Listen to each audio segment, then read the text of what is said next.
ایک سوال ہے کہ جمعہ مبارک کہنا یہ کیسا ہے؟ بعض لوگ اس کو بالکل ہی بڑی شد و مت کے ساتھ اس کی ممانعت کرتے ہیں کہ یہ کبھی اسلاف میں نہیں رہا، کبھی کسی نے جمعے کی مبارکباد نہیں دی، اس کی فضیلت اپنی جگہ ہے، لیکن یہ ایک نیا کام اور لوگ اس کو دین کا ایسا حصہ بنا لیں گے کہ اس کے بعد جو نہیں کرے گا اس پہ طعن کرنا شروع کر دیں گے۔ تو جمعہ مبارک کہنا کیا حکم شرع ہے؟ دیکھیں، سب سے پہلی بات تو یہ ہے کہ دین کا حصہ بنا لیں گے، یہ اپنے طور پر ایک خود جو ہے وہ بات بنا لینا ہے۔ ٹھیک، 2-3 سال قبل میں نے اس کا جواب دیا تھا، اس وقت بھی میں نے یہی کہا تھا کہ لوگ اس کو فقط جائز سمجھتے ہیں اور ایک اچھا کام سمجھتے ہیں، کوئی بھی اس کو فرض و واجب نہیں سمجھتا کہ نہ کرے تو گنہگار ہو، اور نہ کرنے کے اوپر کسی کو کہتے ہیں یار تم نے اس طرح نہیں کیا، ایسے کچھ بھی نہیں ہے۔ اگر کوئی کام مسلمانوں کے درمیان رائج ہوتا ہے اور اس کے اندر شرعی اعتبار سے کوئی حرج نہیں ہوتا، شریعت مطہرہ خود اس کی اجازت دیتی ہے، تو اس کو خامہ خواہ منع کر دینا یہ بات درست نہیں۔ ٹھیک ہے، جو مبارکباد دینا ہے، مبارک کا مطلب ہوتا ہے کہ اللہ پاک آپ کو اس کے اندر برکت دے، ٹھیک، یا وہ چیز برکت والی ہے۔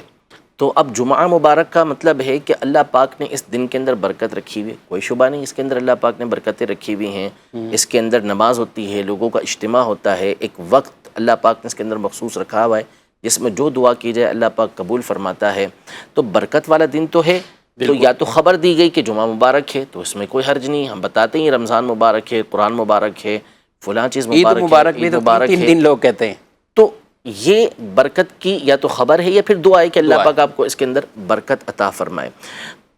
علامہ جلال الدین سیوطی رحمۃ اللہ تعالی علیہ نے اس حوالے سے پوری کتاب لکھی ہے، وصول التہانی،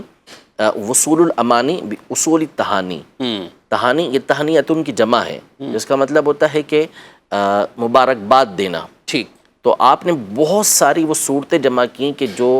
احادیث طیبہ سے بھی ثابت ہیں کہ فلاں فلاں موقع پر نبی پاک صلی اللہ علیہ وسلم نے مبارکباد دی، جیسے اولاد کے پیدا ہونے پر، شادی ہونے کے اوپر، اور رمضان کے آنے کے اوپر۔ تو یہ مختلف چیزوں کی جو مبارکباد دینے کی صورتیں ہوتی ہیں وہ انہوں نے جمع کی، اور آخر میں آپ نے امام ابو الحسن المقدسی رحمۃ اللہ تعالی علیہ کے حوالے سے اس بات کو نقل کیا کہ یہ جو مہینوں کے آنے پر اور نیا سال آنے پر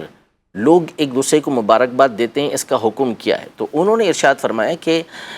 پہلے سے لوگ اس کے اندر اختلاف کرتے رہے ہیں، لیکن وہ فرماتے کہ مجھے اس کے اندر کوئی حرج نظر نہیں آتا، ٹھیک، کہ نہ یہ سنت ہے نہ بدعت ہے، یہ ایک مباح کام ہے کہ لوگ ایسا کر رہے ہیں۔ تو ایک مباح کام ہے، اور مباح کا حکم یہ ہوتا ہے کہ جب بندہ اس کو ایک اچھی نیت کے ساتھ کرتا ہے تو وہ مباح مستحب قرار پاتا ہے، یہ اہل علم کے اوپر مخفی نہیں ہے۔ اب یہ کہنا کہ لوگ اس کو ضروری سمجھ لیں گے، یہ بالکل خود بدعت والی بات ہے، یہ باطل بات ہے، یعنی یہ کہنا بدعت ہے۔ بالکل یہ کہنا ہی بدعت ہے کہ لوگ اس کو دین کا حصہ سمجھ لیں گے اور ضروری سمجھیں گے۔ آپ یہ بتائیں کہ کون سا ایسا مدرسہ ہے کہ جہاں پر بخاری شریف پڑھائی جاتی ہے اور اس میں ختم بخاری کا جلسہ نہیں ہوتا، افتتاح بخاری ہوتا ہے، اختتام بخاری ہوتا ہے، پھر دستار بندیاں ہوتی ہیں، سندیں دی جاتی ہیں، اور اہتمام کے ساتھ برسہ برس گزر گئے، 50 سال 60 سال بعض مدرسوں کو گزر گئے کہ جس کے اندر یہ ہو رہا ہوتا ہے، اور ان کی طرف سے بھی ہو رہا تھا کہ جو اس کو بدعت کہتے ہوئے آ رہے ہیں۔ تو آپ بتائیے کہ ایک کام وہ ہے نا کہ جس کو اچھا سمجھ کے کیا جا رہا ہے، دین کا کام سمجھ کے کیا جا رہا ہے کہ بخاری شریف پڑھی گئی، اختتام ہوا، تو اب اس کی ہم مبارکباد دے رہے ہیں۔ تو اب دیکھیں آپ، تو اس کو تو آپ نے کبھی نہیں کہا کہ لوگ اس کو ضروری سمجھ لیں گے، بلکہ اب دیکھا جائے تو مدارس کے اندر اس کو ضروری سمجھا جا رہا ہوتا ہے، اس کے بغیر، لیکن اس کے باوجود ہم اس کو درست قرار دے رہے ہوتے ہیں، کیونکہ سب یہ سمجھتے ہیں کہ کوئی اس کو واجب نہیں سمجھتا، کوئی اس کو لازم نہیں سمجھتا۔ تو اسی طرح جمعہ کی مبارکباد مسلمانوں کے درمیان دینا رائج ہے، اس میں کوئی حرج نہیں ہے، بالکل مبارکباد دی جا سکتی ہے۔ مسلمان کو جب بھی خیر پہنچے، تو طبرانی شریف کی حدیث مبارکہ ہے جس میں ایک حصہ یہ ہے کہ پڑوسی کا ایک حق یہ بیان کیا گیا کہ اذا اصابتہ خیر، کہ جب اس کو کوئی خیر پہنچے، کوئی بھلائی پہنچے، تو اس کا ایک حق یہ کہ تو اس کو مبارکباد دے، واہ سبحان اللہ، اس کو مبارکباد تو اس کو دے۔ تو جب خیر پہنچ رہی ہے مبارکباد دیں، تو خیر والا دن مل رہا ہے تو اس میں مبارکباد دینے میں کیا حرج ہے؟